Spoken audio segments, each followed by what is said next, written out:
What is the link between 60,000 Ford pickup trucks and you not getting a PlayStation 5? A global shortage of chips. Chips are in almost everything you use. They are in your phone, your computer, and your TV. They run your car and allow you to make purchases with your credit card. They even power the factories that make all of these things. Right now, tens of thousands of cars are being stored in factories, waiting to be fitted with chips whenever they become available. Once the chips are installed, the cars will be ready to be delivered to customers everywhere. Experts say the global chip crisis will be resolved eventually, just not in the near future. The COVID-19 pandemic turned a global shortage of chips into a crisis. At the start of the pandemic, many industries pulled back their chip orders in anticipation of what was expected to be a significant blow to economies around the world.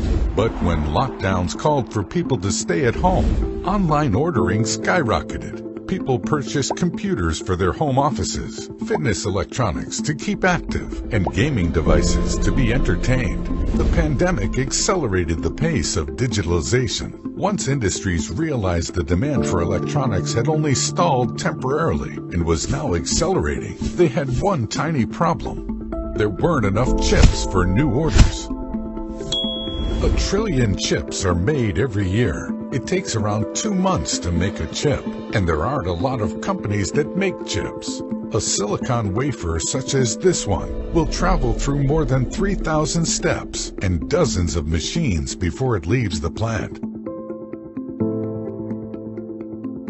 Then there's politics and its hand in the global shortage of chips. When the U.S. government placed restrictions on China's biggest chip manufacturer, SMIC, Semiconductor Manufacturing International Corporation, it made it difficult to sell chips to companies with American ties. Companies turned to manufacturing plants such as the Taiwan Semiconductor Manufacturing Company, or TSMC, and Samsung. But these companies were already producing chips at maximum capacity. TSMC makes chips for Sony, Apple, Microsoft, Qualcomm, AMD, NVIDIA, and even chip manufacturing giant Intel. To make chips, manufacturers use large amounts of ultra-pure water to clean factories and wafers. TSMC's facility alone used more than 63 tons of water a day in 2019. That makes up more than 10% of the supply of 2 local reservoirs. So when Taiwan experienced its worst drought in more than 50 years in 2021, things got even worse. On top of this, a fire broke out in Renesas Electronics' Naka factory in Japan and gutted the N3 building, which mainly produces automotive mini-controllers.